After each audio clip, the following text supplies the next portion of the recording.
My name is Alice. You know how life throws you curveballs when you least expect it? Well, mine came hurling at me at 39, right in the middle of what I thought was my settled, predictable life. After my first marriage tanked, I swore off the whole idea. No more ties, I'd tell myself, burying my days in the scent of roses and lilies at my little flower shop. That was, until David walked in. It was a regular Tuesday, or so I thought, me behind the counter, sorting through a new shipment of carnations, when he came in. First thing I noticed? He looked as out of place in a flower shop as a cat in a swimming pool. Tall, with hands that clearly were more used to hard hats than delicate petals, he stood by the entrance, scanning the place like he was planning a construction project rather than picking out flowers. "Can I help you?" I asked, trying not to sound as amused as I felt. "Yeah," he started, scratching the back of his head. "I need a bouquet. For my mom. It's her birthday." His straightforwardness was refreshing, if not a bit blunt. I guided him through some choices, explaining what each flower symbolized, but he waved it off. "Look, I don't need the fancy stuff. Just something that says, 'Happy birthday, Mom,' without making my wallet cry." I chuckled, picking out a few blooms that wouldn't break the bank. "Here, how about this?" He eyed the bouquet, then nodded. "That'll do. How much?" As I rang him up, he glanced around the shop, his gaze landing on a picture of me at a flower show. "You do all this yourself?" "Yeah," I said, wrapping up his bouquet. "It's my little kingdom of chaos." He laughed, a deep, genuine sound that made me look up. "I like that. A kingdom of chaos. Fits the bill for a flower shop." The transaction was smooth, and as he handed over the cash, he paused. "Hey, you got plans Friday night?" I raised an eyebrow, not sure if I heard him right. "Excuse me?" "For dinner. I mean, if you're free. I owe you one for helping me out." It took me a second. "You're asking me out?" "Yeah," he said, the corner of his mouth tilting up. "I guess I am." I should have said no. I had a rule about dating customers, especially ones that buy bouquets for their moms. But something about his straightforwardness, that glint in his eye, made me throw caution to the wind. "Sure," I found myself saying. "Why not?" "Great," he beamed. "I'll pick you up at 8. The rest of the day passed in a blur, his visit replaying in my mind. I wasn't sure what I was getting myself into. After closing up, I called my best friend, Jessie. "You did what?" Jessie's voice blasted through the phone. "I said yes to a date. With a customer," I repeated, bracing for the lecture. "Girl, have you lost your mind? What about your no dating rule?" I sighed, leaning against the counter. I know. But there's something about him. He's different." "Different, huh?" Jessie chuckled.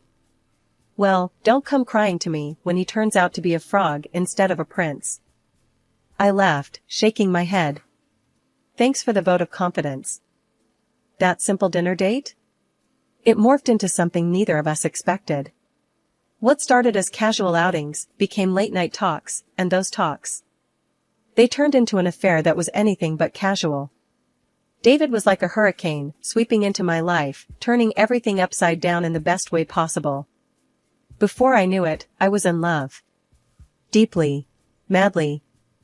The kind of love I'd convinced myself didn't exist for me anymore.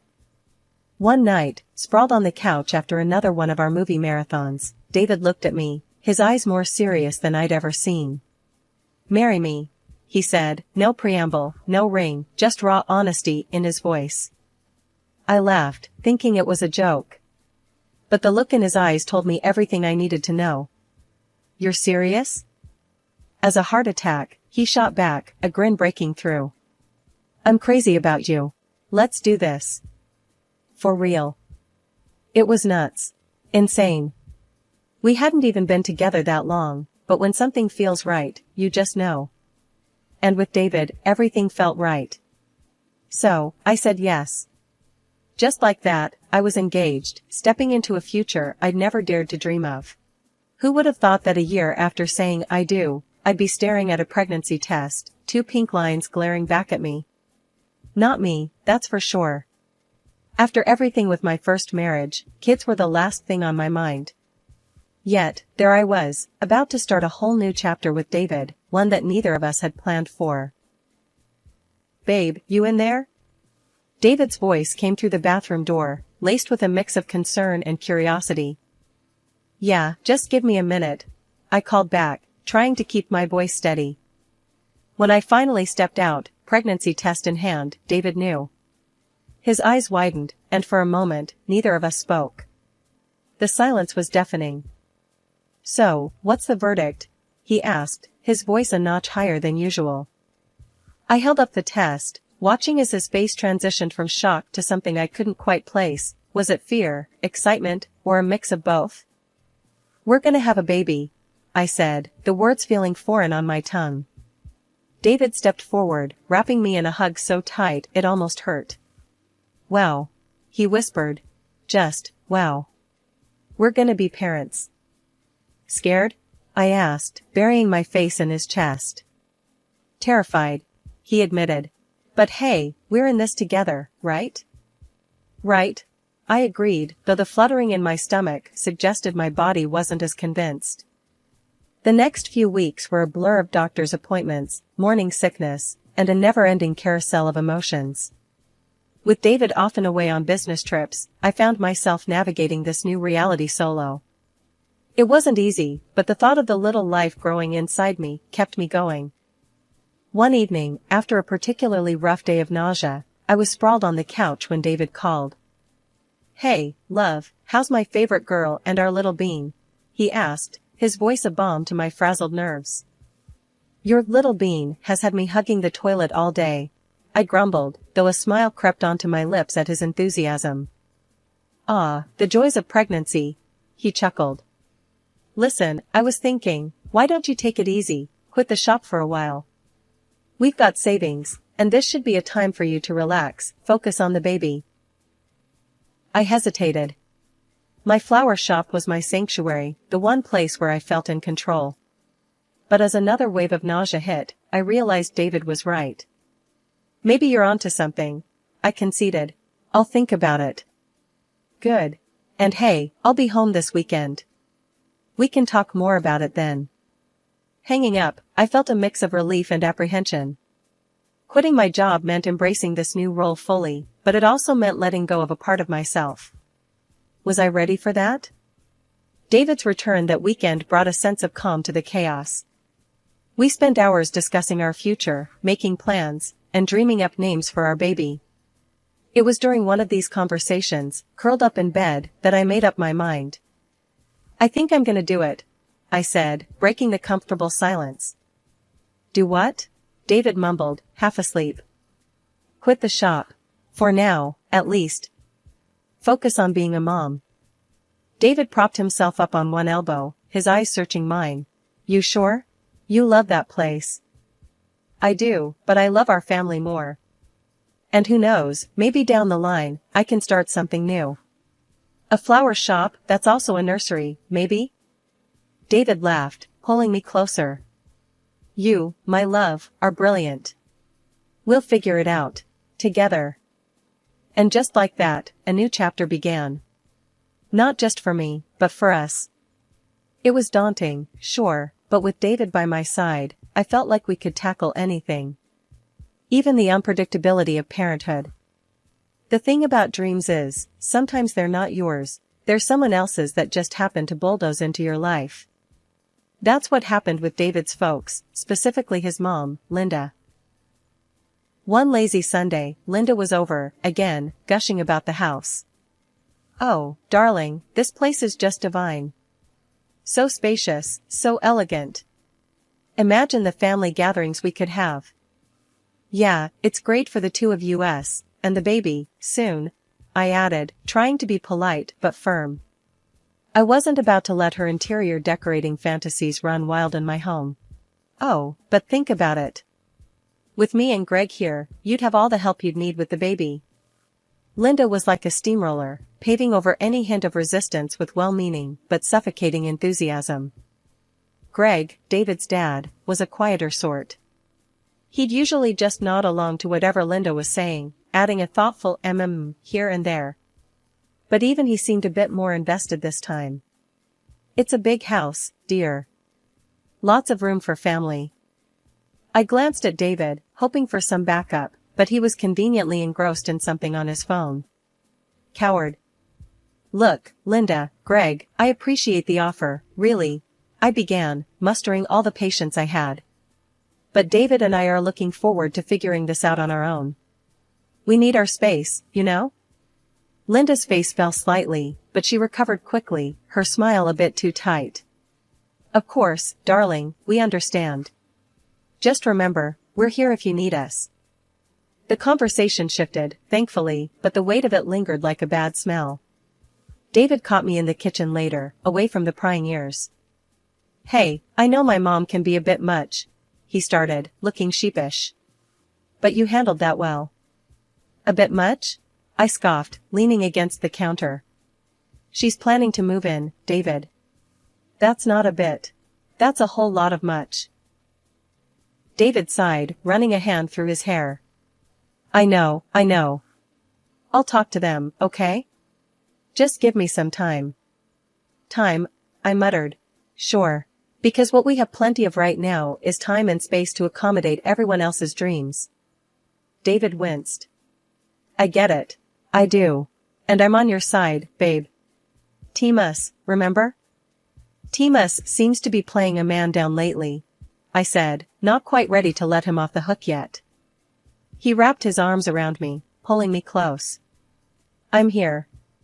And I promise, no unwelcomed guests in our future. Just us and the little one. I wanted to believe him, really.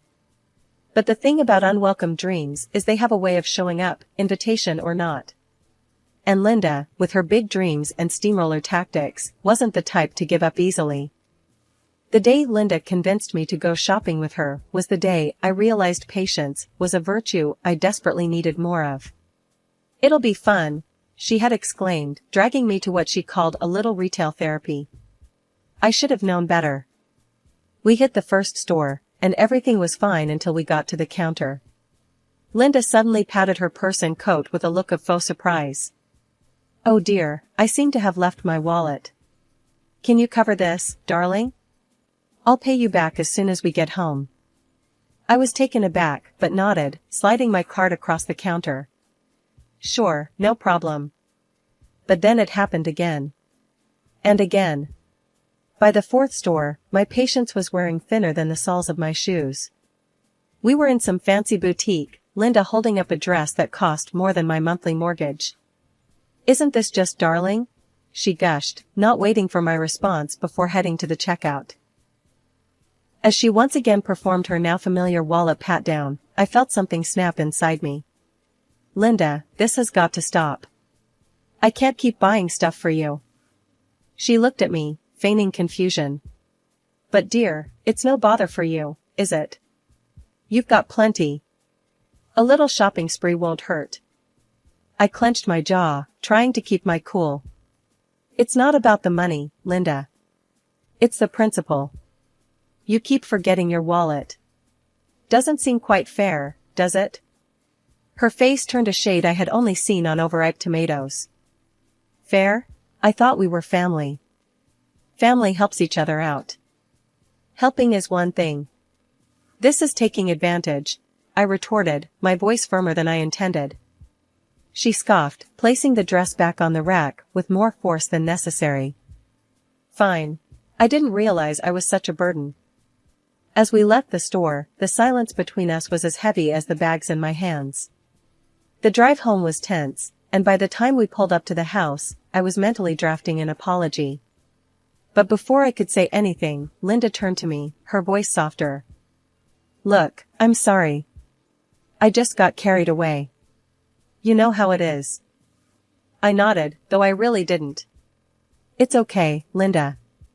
Let's just try to communicate better, okay? No more surprises at the checkout. That shopping trip with Linda was an eye-opener, not just about her, but about the kind of boundaries I needed to set. So, when she came knocking again, all smiles and invitations, to hit up some sale at a fancy clothing store, I was ready with my answer. "Thanks, but no thanks, Linda. I'm not really up for shopping," I said, hoping she'd catch the hint and leave it at that. But Linda, ever persistent, didn't skip a beat. "Oh, come on. That's fine, dear. Just lend me your card, then. I saw this darling dress on sale, and it would be a shame to miss it." I stared at her, sure I'd misheard. "My card? You want to use my credit card?" "Well, yes," Linda said, as if it was the most natural request in the world. "You've got plenty, and we're family, aren't we?" The audacity floored me. "Linda, I'm not going to fund your shopping sprees. That's not how I use my money."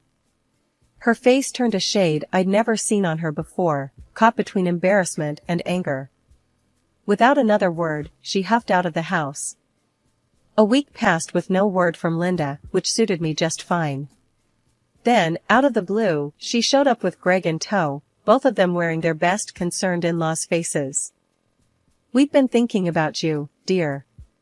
With the baby coming and all, you'll need all the help you can get," Greg started, his voice gentle. "And we'd be more than happy to move in, help out with the little one," Linda added, as if the previous week hadn't happened. I couldn't believe we were back to this conversation again.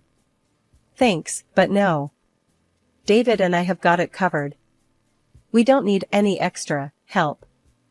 David, who'd been quiet up to this point, finally chimed in. "Mom, Dad, we appreciate it, but we're not looking to change our living situation. Please, let's not bring this up again." Their faces fell, a mix of surprise and disappointment, but they didn't push further. Not then, anyway. Linda and Greg left with a lot less cheer than they'd arrived with, and I was left wondering how many more rounds we'd have to go through before they finally got the message. When the time came to have our baby, everything that could go wrong, did. The doctors said our baby had serious health issues right from the start. Heart pounding, I begged David to come home, but work had him tied up across the country. Instead of him, I got Linda at the hospital, filling the room with her dramatics and blame. "If only you'd had kids sooner," she kept saying, as if I needed that on top of everything else. Giving birth was the hardest thing I've ever done, especially knowing what was coming. When our baby didn't make it, something inside me broke. I've been stuck in that moment ever since, lost in a fog of grief. David finally got back and tried his best to pull me through, holding me while I cried, sitting with me in silence when I couldn't find the words. But Linda, she just couldn't grasp the depth of our loss. She actually suggested shopping to get over it, as if a new pair of shoes could fill the hole in my heart. We had it out then, her telling me I was being dramatic, and me too tired of her insensitivity to hold back any punches. Our home, filled with the echoes of a joy that never came to be, became a prison. The walls, the empty nursery, every corner a reminder of what we'd lost. "I can't stay here," I whispered one night, the admission a crack in the dam I'd built around my heart. David held me, his own tears mingling with mine. "Then we'll leave," he said, the decision made in the face of our shared agony. "We'll start anew, somewhere else. For us, and for the memory of our child." We found a smaller place, far from Linda's reach and the memories that haunted us. The move couldn't come fast enough for me.